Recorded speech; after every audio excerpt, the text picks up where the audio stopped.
হযরত আদম আলাইহিস সালামের দুই সন্তানের ব্যাপারে আল্লাহ আমাদেরকে শোনাতে বললেন। কুরবানি সংক্রান্ত বিষয় এখানে আছে। এই পৃথিবীতে প্রথম মানুষ হত্যা করেছিল এই কাবিল হাবিলকে। এই জন্য দুনিয়ায় যত হত্যা হবে অবৈধভাবে, এই লোকটার আমল নামায় মানুষ হত্যার একটা গোনা যেতেই থাকবে কিয়ামত পর্যন্ত। এই জন্য দুনিয়াতে এমন কোন কাজের আঞ্জাম তৈরি করা ঠিক না যে আপনি মারা যাওয়ার পরেও এটা জারি থাকে, এরকম কাজ এদেশে নেই। জেনে শুনে বুঝে শুনে এরকম কোন কাজে হাত দেবেন না যে আপনি নেই, অথচ এটা বিকাশ হয়ে আপনার কবরে যাচ্ছে। আল্লাহ রাব্বুল আলামিন সতর্ক করছেন, অতলো হে নবী আপনি তেলাওয়াত করেন, আলাইহিম নাবাবনাই আদম বিল হক। এই যে কুমিল্লার দেবীর দ্বার, এই যে উম্মত গুলো বসে আছে, এদের সামনে আপনি তেলাওয়াত করেন আদম নবীর দুই সন্তানের কাহিনী যথাযথভাবে সঠিকভাবে এদেরকে আপনি ইতিহাস শোনান। প্রশ্ন আসতে পারে, হাজার হাজার বছর আগে পৃথিবীর প্রথম মানব হযরত আদম আলাইহিস সালাম, তার দুই সন্তানের কাহিনী শুনে আমরা করব কি না? তারা যে একটা বিষয়কে নিজেদের পক্ষে আনার জন্য আল্লাহর যে পদ্ধতি কোরবানি দেওয়া, আমি ইতিহাস বলার জন্য এখানে বসি নাই, তাফসীর থেকে কয়েকটা কথা আনার জন্য, শিক্ষা দেওয়ার জন্য বলছি। হযরতে আদম নবীর সন্তান জোড়া জোড়া তৈরি হতো ওই সময়। আগের পক্ষের পরের পক্ষের এভাবে মিল করে তিনি বিয়ে দিতেন, যেহেতু মানুষের সময় কম ছিল, ওই সময় শরীয়তে ওটা জায়েজ ছিল। বিবাহ দেওয়ার জন্য তাসলিমা আর আকলিমা, মেয়েটা সুন্দর ছিল, এই জন্য আগের পক্ষের এই কাবিল বলে না আমি এটা মানি না, আমার পক্ষে যে আসবে এটা সুন্দরী হয়নি, এই জন্য আমি ওকে বিয়ে করব না, আমি ওইটা চাই। মেয়েদের প্রতি ভালোবাসা, তাদের সৌন্দর্যের প্রতি, তাদের চেহারার প্রতি আকর্ষণ, এটা আমার আল্লাহ দুনিয়া তৈরি হওয়ার পর থেকে করে দিয়েছে। যুজ্জিনা লিন-নাসি হুব্বুশ শাহাওয়াতি মিনান নিসা, মানুষকে আমি শোষণ করে দিয়েছি, আকর্ষণীয় করে দিয়েছি 9টা জিনিসকে তাদের সামনে। এক নম্বরে মেয়ে লোক, মেয়ে লোকের চেহারার প্রতি ভালোবাসা, আকর্ষণ, এটা তৈরি করে দিয়েছে কে? এটা পরীক্ষার জিনিস এটা। এখন যদি বলেন আল্লাহ তৈরি করে দিয়ে আল্লাহ আবার আমাকে শাস্তি দেবে কোন কারণে, এইটাই পরীক্ষা। আপনার মতোই মানুষ আরেকজন আছে, সে তো এরকম সুযোগ পাওয়ার পরও এই কাজ করে না, আপনি করলেন কেন?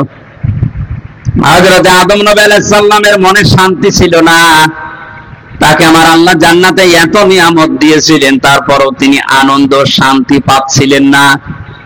আল্লাহ রাব্বুল আলামিন তার মনের অবস্থা বোঝার পর তিনি যখন নিদ্রায় গেছেন তন্দ্রাচ্ছন্ন, ওই সময় একটা হাড় তার শরীর থেকে বের করে সুন্দরী মহিলায় যে হাওয়া আলাইহিস সালামকে বানিয়ে রেখেছিলেন। তাফসীরে কাবীরের ভেতরে বেশি পৃথিবীতে 4 জন মহিলাকে আল্লাহ সব যে সৌন্দর্য দিয়েছেন, তার ভেতরে হাওয়া আলাইহিস সালাম 1 নাম্বার, ইব্রাহিম নবীর প্রথম স্ত্রী হযরতে সারা 2 নাম্বার, হযরতে ইউসুফ নবীর স্ত্রী জুলাইখা 3 নাম্বার, 4 নম্বরে মুহাম্মদ রাসূলুল্লাহর ছোট মেয়ে হযরতে ফাতিমাতুজ জোহরা রাদিয়াল্লাহু তাআলা আনহা। এখন ঐশ্বরিয়া যত সুন্দর আপনার কাছে মনে হয়, পরিমণি যত সুন্দর মনে হয়, বলে হযরতে হাওয়া কত সুন্দর ছিলেন বলেন। তিনি যখন বসে আছে বামে, ঘুম থেকে ওঠার পরে তিনি দেখলেন, তাফসীরে মুফাসসির বলেন হযরতে আদম হাওয়াকে দেখেই তাকিয়েছেন এবং ধরতে গেছেন। আল্লাহ পাক বলেন আদম এটা তাকানো যাবে না, ধরাও যাবে না। হযরতে আদম বলছে আল্লাহ তাকানো যাবে, ধরা যাবে, কি করলে সেটা বলেন। আমার মনে হয় বাংলাদেশের অনেক যুবক এমন আছে, নামাজের ফরজ জিজ্ঞাসা করেন বলতে পারবে না, বিয়ে করা ফরজ এটা বলতে পারবে। আল্লাহ পাক ওইদিন জানিয়েছেন হ্যাঁ ধরা যাবে, তাকানো যাবে, বিয়ে করা লাগবে। আদম আলাইহিস সালাম আগে পেছনে না ভেবে বলছে আল্লাহ আমি রাজি আছি। আল্লাহ পাক শর্ত দিয়েছেন বিয়েতে রাজি হয়ে গেলে বিয়ে করতে হলে দেন মোহর দেওয়া লাগবে, এটা নেই। এখান থেকে মাসলা বের হয়। অজানাও আছে না কোন মহিলাকে নিয়ে যদি আপনি তাকাতে চান, আনন্দ করতে চান, ধরতে চান, এটা বিয়ে করা শর্ত। বিয়ের আগে প্রেম বলেন, ভালোবাসা বলেন, পবিত্র বলেন, কিছুই জায়েজ নেই। অনেকে বলছে না এটা পবিত্র ভালোবাসা, প্রেমিকার মাথায় পর্যন্ত হাত দিয়ে বলছে আল্লাহর কসম আমি তোরে ভুলে যাব না, এটা জায়েজ আছে? আরে তুই হাত দিলি কোথায়? বিয়ের আগে তোর মাথায় না ওর দিকে তাকানো যায় ছিল না, আর তুই মাথায় হাত দিয়ে বলছি তোমার মাথায় হাত দিয়ে আল্লাহর কসম করছি তোমার ভুলে যাবো না, পুরাটাই গোনাহ জিনা হয়ে গেছে। আদম নবী আলাইহিস সালাম যখন বলেন আমি রাজি আছি, আল্লাহ বলেন আগে বিয়ে করো, দেন মোহর কই? বলে নেই। আল্লাহ পাক সুযোগ দিয়ে জানিয়েছিলেন আমার নবী মুহাম্মদ রাসূলুল্লাহর উপরে 10 বার দরুদ শরীফ পড়ো, এইটাই দেন মোহর হিসাবে মেনে নিলাম। বিয়ে করার পরে আল্লাহ এবার তাকে আদেশ দিলেন, আমরা যারা আদম নবীর সন্তান এখানে বসে আছি, মিলান তো আপনার জীবনে এটা আছে কিনা বলবো। وقلنا يا آدم اسكن أنت وزوجك الجنة وكلا منها رغدا حيث شئتما ولا تقربا هذه الشجرة فتكونا من الظالمين। জন্মের পর থেকে আয়াতটা আমিও শুনেছি, এর ভেতরে যে এত গুরুত্বপূর্ণ 4টা শিক্ষা আছে অনেকে আমরা জানি না। আলেম যারা আছেন তাদেরকে এবার বলছি একটু খেয়াল করেন। হযরত আদম নবীকে আল্লাহ আলাইহিস সালামের সাথে বিবাহ পড়িয়ে দিলেন জিবরাইলকে সাক্ষী দিয়ে, ডাক দিয়ে বললেন আদম তোমার বউকে নিয়ে এবার তুমি যাও জান্নাতে। জান্নাত আদম আলাইহিস সালামের বাড়ি আর আমাদের বাবার বাড়ি। এই কথা বললেন এখন, জান্নাত আমাদের, আরো জোরে বলেন, বলেন আরেকবার। তাহলে আয়াত থেকে প্রথম মাসলা বের হয়, বিয়ে করার পরে বউ নিয়ে বাবার বাড়ি যাওয়া লাগবে। আর অনেকে এখন ঘর জামাই থাকে না, এ জেলায় নেই। বিয়ে করে বউ নিজের বাবার বাড়ি নিয়ে যাওয়া লাগবে, আর আপনি সহ থেকে যাচ্ছেন। 2 নম্বরে ওয়াকুলা মিনহা রাগাদান হাইসু শি'তুমা। আলেমদেরকে বলছি আল্লাহ কিন্তু আনতা ওয়াকুলা এ শব্দ দিতে পারতেন, মাঝখানে আনতা নেই। আজ বাংলাদেশ সহ বিশ্বে যারা নারী স্বাধীনতা আন্দোলন নামে, নারী মুক্তি পরিষদ, নারী বিপ্লব পরিষদ, এরকম 13টা সংগঠন এই দেশে এখন কাজ করছে নারীর স্বাধীনতা দেওয়ার জন্য। আপনি নারীকে আর কি সম্মান দেবেন, কি অধিকার দেবেন? আল্লাহর কোরআনের আয়াতের দিকে তাকান। পৃথিবী তৈরি হওয়ার পরে আল্লাহ নারীদেরকে কি অধিকার দিয়ে দিয়েছেন? আল্লাহ বলেন বিয়ে করে বউ বাড়িতে নিয়ে যাওয়ার পরে নিচে খাবে হবে না, আংতা নেই। আল্লাহ বলেন কোলা একবারে নির্বাচন দিয়েছি, তুমি যেই মানের খাবার খাবে, যেই মানের পোশাক পরবে, যেই মানের ঘরে থাকবে, স্ত্রীকে ওই রকম জায়গায় ওই রকম খাবার ওই রকম পোশাক দেওয়া লাগবে। এটা নফল না, এটা ফরজ। আজ হাজারো পরিবারে এইটা নেই, এই জন্য অশান্তি।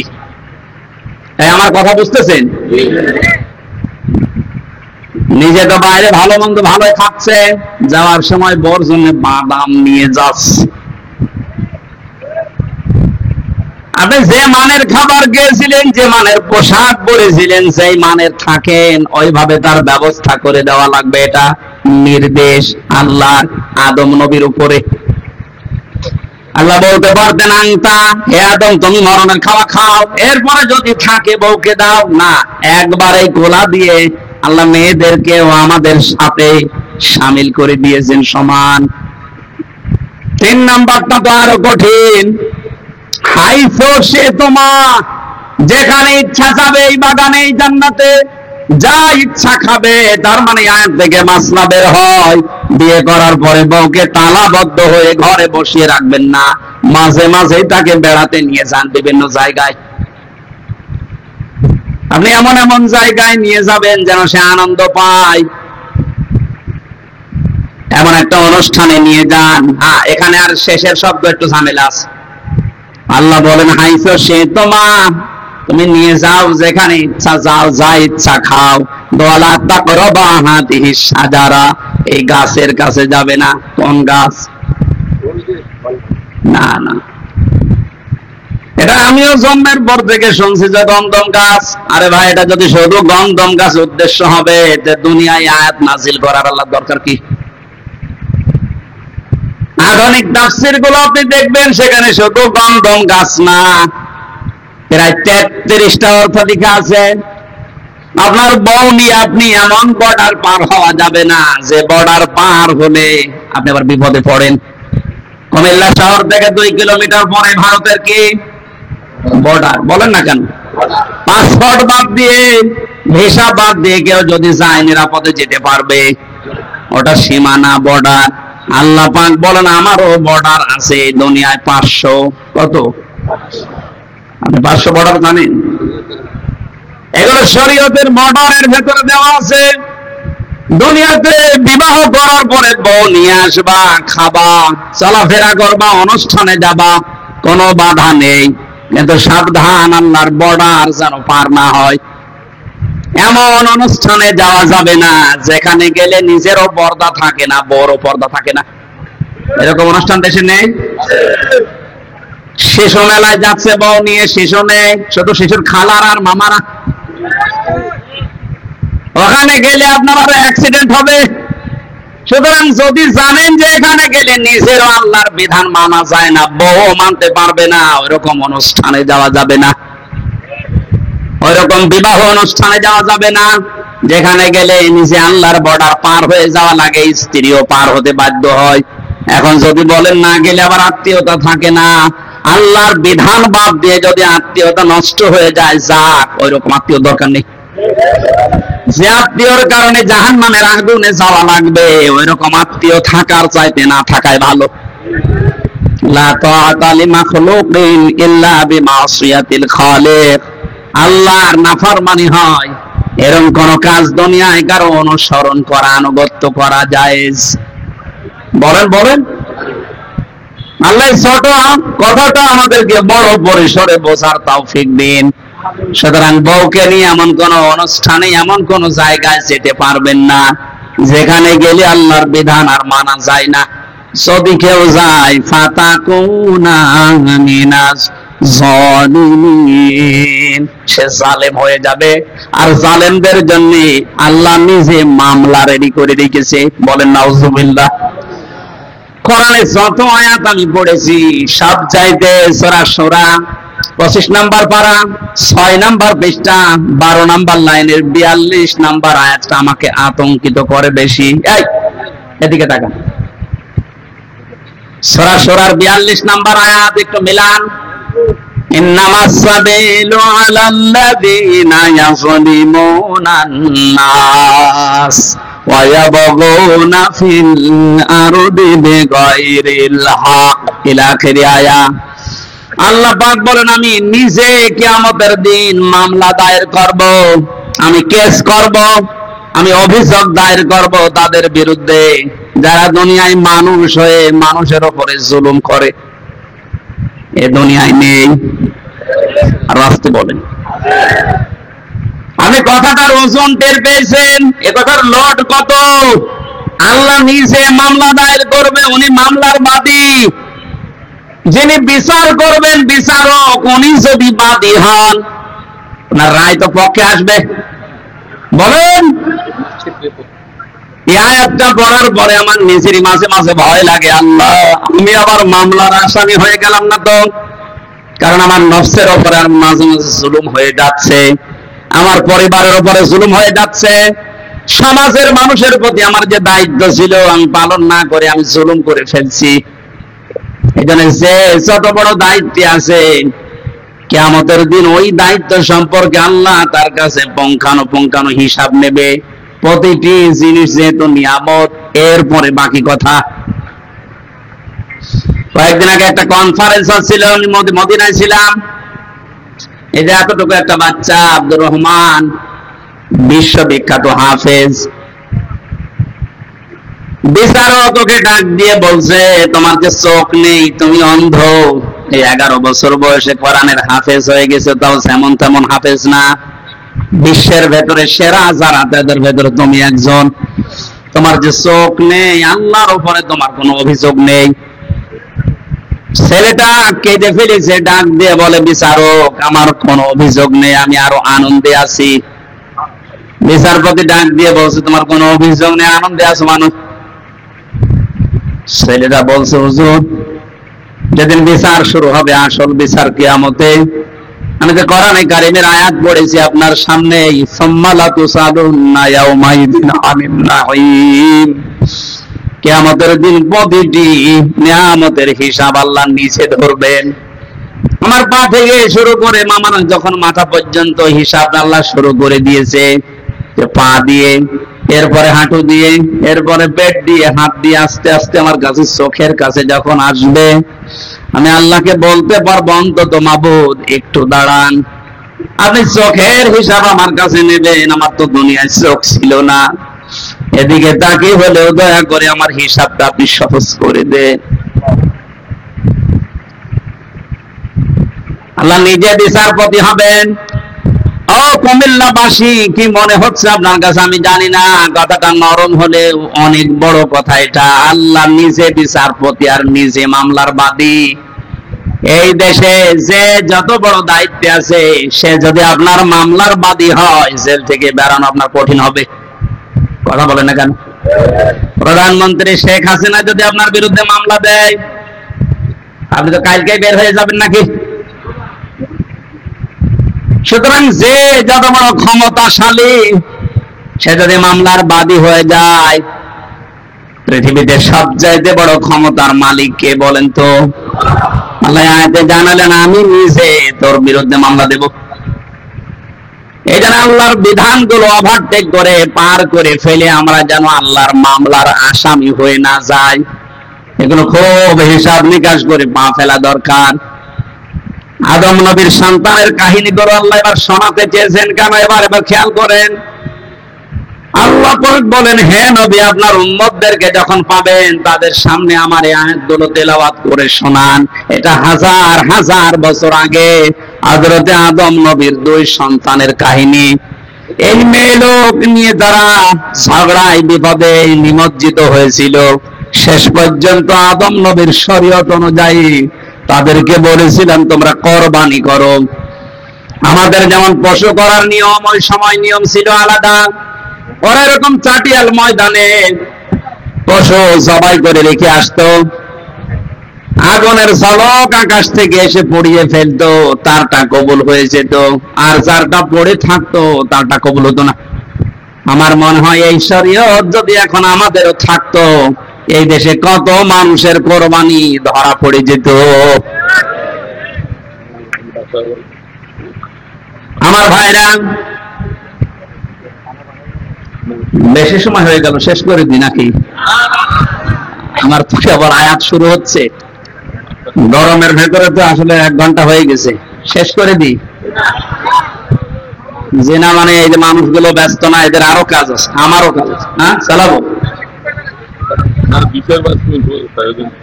ছেড়ে দিই। এত এত লং টাইম কথা বলায় গরমের ভেতরে। তারা কোরবানি দিয়েছিল, একজনেরটা যখন কবুল হওয়ার পরে আরেকটা হয়নি, প্রতিহিংসার বশবর্তী হয়ে হাত উত্তোলন করেছিল মারার জন্য। আল্লাহ রাব্বুল আলামিন এই কাহিনীটা শোনানোর মাধ্যমে আমাদেরকে সতর্ক করছেন, এ দুনিয়া থেকে যদি কাঙ্ক্ষিত মানের জায়গায় যেতে না পারো, যার কারণে যেতে পারো না, ওর প্রতি প্রতিশোধ পরায়ণ হয়ে তার ক্ষতি করো না, যেটা সবচাইতে বেশি আমরা করি। إذ قربا قربانا فتقبل من أحدهما ولم يتقبل من الآخر قال لأقتلنك। এই কাবিল তখন ডাক দিয়ে বলেছিল, ভাই তুমি কি এমন কাজ করো যে তোমারটা আগুনের ঝলক এসে পুড়িয়ে ফেলেছে? আমিও তো তোমার সাথেই বসবাস করি, আমারটা নিয়ে নিল না। তুমি যেহেতু পথে এখন বাধা হয়ে আছো, তোমারে রাখবো না, তোমারে শেষ করে দেই। হযরতে কাবিল হাবিল ওই সময় যে কথাটা বলেছিল শুধু ওই সময়ের জন্য না, এটা কিয়ামত পর্যন্ত আয়াতটা কোরআনে থাকবে, এখন আছে।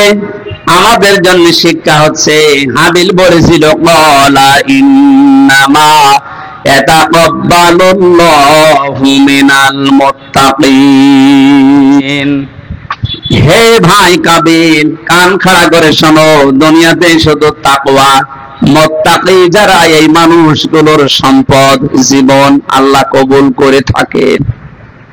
আয়াত দ্বারা প্রমাণিত, আমরা যারা কোরবানি এখন দিচ্ছি, সামনে কেনার জন্য প্রস্তুতি নিচ্ছেন, আপনি যদি মুত্তাকি হতে না পারেন, আপনার জীবনের কোরবানি কিন্তু কবুল হবে না। কোরআনে কারিমে আল্লাহ যেখানে কোরবানি শব্দের ব্যাখ্যা দিয়েছেন যে কোরবানি করো, ওর আগের শব্দে আমার আল্লাহ দিয়েছেন নামাজের কথা। এজন্য এখানে যারা নামাজ আদায় করেন না বা নামাজ পড়েন না, নামাজের শিক্ষা যাদের জীবনে নেই, এক কথায় ফতোয়া দেওয়া যায় যে আপনার কোরবানি হচ্ছে না। ফাসাল্লি লিরাব্বিকা ওয়ানহার, আগে কোরবানি করো, এরপর নামাজ পড়ো। বলেন বলেন, এই জন্য নামাজ যারা পড়ে না তাদের সাথে ভাগ দিলেও আপনারটা হবে না। এটা একটু কড়া হয়ে গেল। আরে ভাই, এই যে পুরাটা মিলে হাত, এতটুকু যদি না থাকে বাকিটুকু দিয়ে কিছু করা যাবে? যদি বলেন একটু চুলকিয়ে দেন তো কোন জায়গায়, এতটুকু দিয়ে চুলকাতে পারবেন? আল্লাহ ফাসাল্লি আগে দিয়েছেন যে নামাজ আদায় করো আগে। আরে নামাজের শিক্ষার ভেতরে যে 27টা আছে, তার ভেতরে একটা শিক্ষা হচ্ছে ওয়ানহার, কোরবানি করো। কোরবানি এটা শুধু পশুর ভেতরে সীমাবদ্ধ না, ইসলাম মানতে গিয়ে আপনাকে কোরবানি করা লাগবে। আপনার সম্পদ, আপনার জীবন, আপনার সময়, আপনার লেখনী, আপনার বক্তব্য সব যেন আল্লাহর জন্য, ইসলামের জন্য, আপনি কোরবানির জন্য প্রস্তুতি নিতে পারেন। এই শিক্ষা 1 বছর পর পরে আমাদের দিতে আসে। পশু কোরবানি করার আগেই নিজের ভেতরের পশুত্বকে যদি আমরা কোরবানি করতে না পারি, কিয়ামত পর্যন্ত হায়াত পেয়েও আপনার কোরবানি আপনি ওই কাবিলের মতো কবুল করাতে পারবেন না। এই জন্য যারা জবাই করার জন্য প্রস্তুতি নিচ্ছেন, কোরবানি পশুর গলায় চলে যাওয়ার সঙ্গে সঙ্গে নিয়ত করবেন, আল্লাহ আমার ভেতরের যে পশু আছে, অহংকার, হিংসা, দাম্ভিক্য, এটাও আমি আজকে জবাই করে দিলাম। এইরকম কোরবানি দেওয়া মানুষ বাংলাদেশে ভরি ভরি। আল্লাহ, যারা আমরা কোরবানি দিচ্ছি, এভাবে কোরবানি দেওয়ার তৌফিক আমাদেরকে তুমি দান করো, যেন কাবিলের মতো হয় না, হাবিলের মতো কবুল হয়ে যায়। বলেন আমিন। সম্মানিত ভাইরা, আমি দাম্পত্য জীবন নিয়ে কয়েকটা বই লিখেছিলাম, 6টা, তার ভেতরে 2টা বই নিয়ে এসেছি। পারিবারিক জীবনে যাদের অশান্তি, এটা থেকে উত্তরণের উপায় 19টা লিখেছি। আমার কাছে বইটা আছে, আপনারা নিয়ে বাড়িতে মেয়েকে, বউকে, মাকে, ফুফুকে, মেয়েদেরকে পড়াবেন। পরকীয়া, প্রেম সংক্রান্ত বিষয়গুলো কোরআন এবং হাদিস থেকে সূক্ষ্ম সূক্ষ্মভাবে বের করে আমরা লিখেছিলাম। আল্লাহ আমাদেরকে বাস্তবে এটা আমল করার তৌফিক দিন। সহ-সভাপতি জনাব মোহাম্মদ রমিজ উদ্দিন শেখ, প্রধান অতিথি শাইখুল মাশায়েখ মাননীয় জাতীয় সংসদ সদস্য জনাব আবুল কালাম আজাদ, বিশেষ অতিথি হিসেবে উপস্থিত আছেন জনাব আলহাজ মঈনুল হোসেন, জনাব আলহাজ নুরুল ইসলাম, জনাব আলহাজ শহীদুল ইসলাম। আমার আগে যিনি কথা বলছিলেন, নবনির্বাচিত উপজেলা পরিষদের সম্মানিত চেয়ারম্যান জনাব মামুনুর রশিদ ভাই, এখানে যারা আলোচনা রেখেছেন, মাওলানা হুসাইন আহমেদ মাহফুজ চুয়াডাঙ্গা, ইসলামী সঙ্গীত শিল্পী কবির বিন সামাদ যশোর, মাওলানা মাসুম বিল্লাহ ইবনে নাইম গোপালগঞ্জ, ইসলামী সঙ্গীত শিল্পী নিয়ামতুল্লাহ নিসামী, অনেক মানুষের নাম দেখতে পাচ্ছি। বিশেষ করে যারা আহ্বানে সাড়া দিয়ে সেই কুষ্টিয়া থেকে পর্যন্ত কোরআনের কথাগুলো বলার জন্য এসেছি, আপনাদের এলাকার সন্তান, সিঙ্গাপুরের প্রবাসী জনাব শেখ মোহাম্মদ মাসুদ পারভেজ সোহাগ ভাই, সামনে বসা মুসলমান ভাইরা, পর্দার আড়ালের সম্মানিত মা এবং বোনেরা, প্রশাসনের ভাইরা, প্রাণ প্রিয় কুমিল্লাবাসী, দল মত নির্বিশেষে কোরআনের অনুষ্ঠানে যারা ইবাদত মনে করে এসেছি, খুশি হয়ে বলেন আলহামদুলিল্লাহ। মুসলমানদের ঐতিহ্য, সংস্কৃতি, তাহজিব তামাদ্দুনের ভেতরে অন্যতম কোরআনের সাথে সম্পর্ক করা। আল্লাহ পাক বলেন, কুল বিফাদলিল্লাহি ওয়া বিরহমাতিহি ফাবিযালিকা ফালিয়াফরাহু হুয়া খায়রুম মিম্মা ইয়াজমাউন। হে নবী, আপনি বলুন, পৃথিবীর মানুষকে আল্লাহ যা দিয়েছেন সবচাইতে বড় দয়ার প্রমাণ দিয়েছেন আল্লাহ কোরআন নাযিল করে। সুতরাং কোরআন যারা পেয়েছে দুনিয়ায় তারা যেন আনন্দ করে, খুশি হয়, উল্লাস করে। প্রশ্ন আসতে পারে, কোরআন তো আমরা পেয়েছি, আমাদের হাতে হাতে আছে। না, এর ভেতরে শরীয়তের যে নিয়ম নীতিগুলো দেওয়া আছে, এইটা যারা তাদের প্র্যাকটিক্যাল লাইফে সেট করতে পারে, এর সাথে যার বেশি যত সম্পর্ক, সে যেন তত বেশি খুশি হয়। কারণ দুনিয়ায় যত কিছু আল্লাহ মানুষকে দিয়েছেন আর দেবেন, সব কিছু একদিন শেষ হয়ে যাবে, এইটাই ফাইনাল। যে কোরআনে কারীম পৃথিবীতে আল্লাহ দিয়েছেন, এটা এখন আছে, কিয়ামতের পরেও এ কোরআন থাকবে। সুবহানাল্লাহ। কিয়ামতের পরে থাকবে মানে কিয়ামতের পরে জান্নাতে যাবে যারা, তাদেরকে আল্লাহ নিজের কণ্ঠ দিয়ে কোরআনে কারীমের সূরা ইয়াসিন তেলাওয়াত করে করে শোনাবেন। 50 আলফা সানা মিম্মা তাউদ্দুন। দুনিয়ায় একদম করে যেভাবে গণনা করো, জান্নাতের ওই পরিবেশে আল্লাহর কুদরতের কণ্ঠে কোরআনের এক একটি আয়াত শুনতে সময় লাগবে 500 বছর। আজকে আমরা যারা কোরআনে কারীমের এই অনুষ্ঠান পেয়ে আনন্দিত, কিয়ামতের ওই ময়দানে জান্নাতের পরিবেশে আল্লাহ শ্রোতা হিসাবে যেন আমাদের একটু জায়গা করে দেন, বলেন আমিন। তাহলে আজকে আমরা আনন্দিত, খুশি এই কারণে যে এই মাহফিলের সম্পর্ক কোরআনের সাথে, না হামজার সাথে না। কাউকে ভালোবাসলে আল্লাহর জন্য বাসবেন, লোক দেখানোর জন্য না। মান আহাব্বা লিল্লাহি ওয়া আবগাদা লিল্লাহি ওয়া আতাআ লিল্লাহি ওয়া মানা লিল্লাহ ফাকাদ ইসতাকমালাল ঈমান। ইবনে মাজাহ শরীফের হাদিস। আল্লাহর নবী বলেন, কাউকে যদি ভালোবাসো, লোক দেখানোর জন্য না, আল্লাহর জন্য ভালোবাসবা। ওপরে ওপরে না, ভেতর থেকে আল্লাহর জন্য যদি ভালোবাসাটা হয়, ঘৃণা করলেও আল্লাহর জন্য ঘৃণা করবা। কিছু দিতে চাইলে আল্লাহর দিকে তাকিয়ে দেবে। নিষেধ যদি করো, কাউকে কিছু দেওয়া থেকে বিরত থাকো, আল্লাহর জন্য থাকবা। ফাকাদ ইসতাকমালাল ঈমান। আল্লাহর নবী বলেন, সে যেন তার ঈমানকে পরিপূর্ণ করে নিল। জোরে বলেন সুবহানাল্লাহ। এই যে চারটা কথা এই হাদিসে আছে, শুনতে যত সহজ মনে হচ্ছে, এটা প্র্যাকটিক্যাল লাইফে মিলানো কি অত সহজ? অনেক কঠিন বিষয়। আল্লাহর জন্য কাউকে ভালোবাসা এটা এমনি আসবে না। ইন্নাল্লাযীনা আমানু ওয়া আমিলুস সালিহাতি সায়াজআলু লাহুমুর রাহমানু ওয়াদ্দা। আল্লাহ তাআলা বলেন, যারা ঈমান আনে আর দাবি অনুযায়ী দুনিয়ায় যারা ভালো কাজের আঞ্জাম দিতে পারে, তাদের প্রতি সৃষ্টি জগতের একটা ভালোবাসা আল্লাহ নিজে তৈরি করে দেয়। সুতরাং এটা ঈমানের দাবি অনুযায়ী যদি ভালো ভালো কাজে আঞ্জাম দিতে পারে, আপনার প্রতি সৃষ্টি জগতের ভেতরে ভালোবাসা, মহব্বত পয়দা করে দেবে কে? আল্লাহ। আমরা যদি ভালোবাসি সত্যি কাউকে, আল্লাহর জন্য বাঁচবো, এই বাস্তবতা আমরা এখনো টের পাইনি অনেকে, এই জন্য হাদিসের ভাষা বুঝতে পারছি না। আল্লাহ আমাকে সহ যারা এসেছে, এখন থেকে মরণ পর্যন্ত কাউকে কিছু দিলে আল্লাহর জন্য দেব।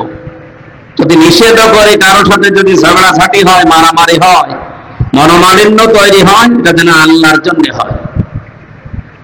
আল্লাহ আমাদের ঈমানকে পরিপূর্ণ করে দেবেন, আর পরিপূর্ণ ঈমানদারের জন্য আল্লাহর বানানো বাগান জান্নাত অপেক্ষা করছে। আল্লাহ আমাদেরকে তৌফিক দিন হাদিসটা আমল করার, বলেন আমিন। দরুদ আর সালাম পড়ছি আমাদের নবী, মানবতার মহান শিক্ষক মুহাম্মদ রাসূলুল্লাহ সাল্লাল্লাহু আলাইহি ওয়াসাল্লামের প্রতি যার আদর্শ পেয়ে আমরা খুশি না বেজা? খুশি। কিয়ামতের ময়দানে বিশ্ব নবী মুহাম্মদ রাসূলুল্লাহকে যারা দুনিয়াতে আদর্শ মেনে চলতো, কিয়ামতে নবী তাদেরকে উম্মত বলে পরিচয় দিয়ে কাছে টানবে, সুপারিশ করে জান্নাতে পাঠিয়ে দেবে। এখানে ইয়াসিন এ শব্দ দুনিয়ায় আগে পরে আপনি কারো নামে পাবেন না। ইয়াসিন এটা নবীজির নাম। কোরআনে আল্লাহ 7টা নাম দিয়ে তাকে ডাক দিয়েছেন, তার ভেতরে ইয়াসিন, তহা, মুহাম্মদ, আহমদ, আব্দুল্লাহ, মুজাম্মিল, মুদাসসির। 1 নম্বরে ইয়াসিন। এই নামটা ডাকলেন কেন? ইয়া হরফে নেদা, ইয়া মানে হে, সিন মানে সাজ্জেদ। তাফসিরে কাদির আল্লামা ফখরুদ্দিন রাজি রহমাতুল্লাহ আলাইহি সিন শব্দের 5টা ব্যাখ্যা দিয়েছে।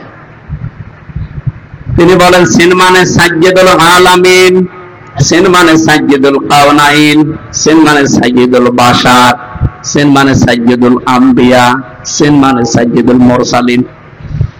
যেহেতু ইয়াসিন সূরার আলোচনা আজকে না, কুরবানির সামনে আমরা ওই রকম একটা আয়াতই পড়েছি, আমি শুধু একটু টাচ দিলাম যে ইয়াসিনের ভেতরে আল্লাহ এগুলো দিয়েছেন।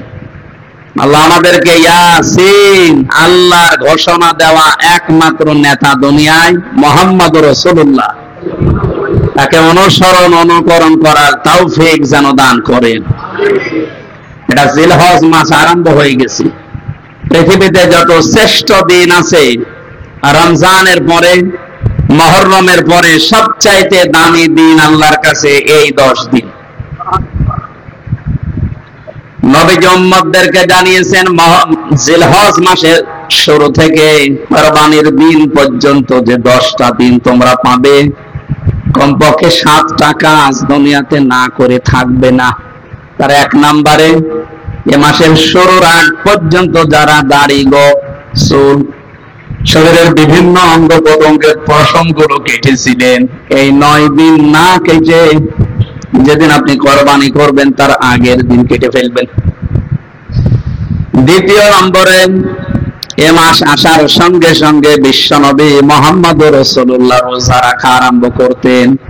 যদি আমাদের এই অভ্যাসটা অনেকের নেই, মনে করে যে রোজা রাখলে আমার শরীর খারাপ হয়ে যাবে, গ্যাসের কারণে আমি রাখতে পারি না, এটা মিথ্যা কথা। রোজা রাখলে গ্যাস, আলসার এইগুলো আরো ভালো হবে, কারণ মানুষের শরীরের ভেতরে হজম করার যে সমস্ত যন্ত্রপাতিগুলো আল্লাহ দিয়েছে এগুলোর একটা লিমিট আছে। খেতে খেতে এগুলোর লিমিট আমরা পার করে ফেলেছি, তখন মেশিন আর কাজ করে না, উল্টাপাল্টা রোগ দেখা দেয়। নবীজি যেহেতু এটা মেনে চলতেন, প্রতি মাসে 3টা রোজা রাখতেন, প্রতি সপ্তাহে 2টা রোজা রাখতেন, এই জন্য জীবনে কোনোদিন তার গ্যাস্ট্রিক, আলসার, পেটের পীড়া এগুলো দেখা দেয়। আর আমাদের সবার এই রোগগুলোই ভরা। আমরা তার এই নির্দেশ বাদ দিয়ে অন্যদিকে যাই, এ কারণে আমাদের রোগ সব থেকে মুক্ত হওয়ার লাইন পাই। নবীজি বলেন খাবারের পরে একটা সুন্নাত আছে, মিষ্টি খাওয়া। কি খাওয়া? বলেন বলেন। এটা ক্লাস চলছে, জবাব দেবেন ছাত্রের মতো। খাবারের আগে সুন্নাত আছে 3টা, খাবারের পরে কয়টা? আগে। পরেরটা আমাদের অনেকের মনে থাকে বা আমরা করি। আগে যে 3টা আছে ওটা মনেও থাকে না, ও করেও না।